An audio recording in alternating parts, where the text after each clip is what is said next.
இல்லை, விஜயுடைய அந்த மாநாடு பல தவறுகள், பல குற்றங்கள், பல விமர்சனங்கள்.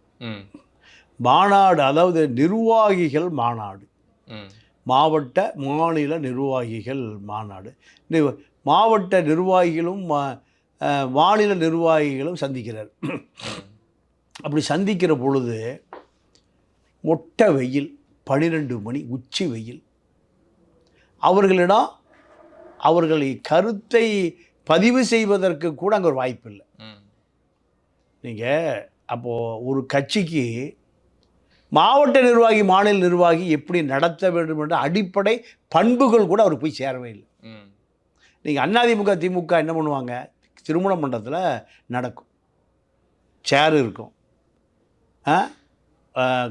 கல்யாண மண்டபம் ஏசி மண்டபம் இல்லை, சாதாரண மண்டபம், ஃபேனாவது ஓடும். அவர்களுக்கு குடிக்கிறதுக்கு 5000 பேர் வந்தாங்கன்னா 5000 பேர் சாப்பாடு இருக்கும், குடிநீர் இருக்கும், இயற்கை உபாதைக்கு ஆன அத்தனை ஏற்பாடுகளும் கொண்ட திருமண மண்டபம் தான் திமுக, அதிமுக, கம்யூனிஸ்ட், காங்கிரஸ் உட்பட அத்தனை கட்சிகளுக்குமான மாநாடு.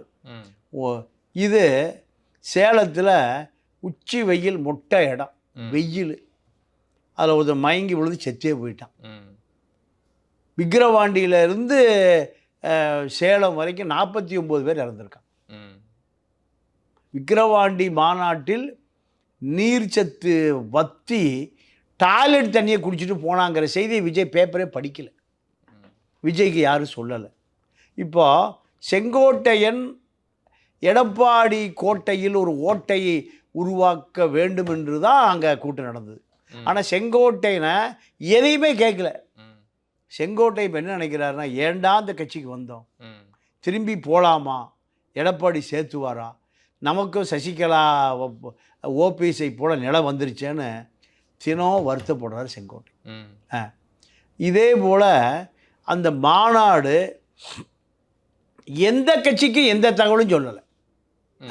பாஜக பற்றி ஒன்றும் இல்லை, திமுகவை பற்றி.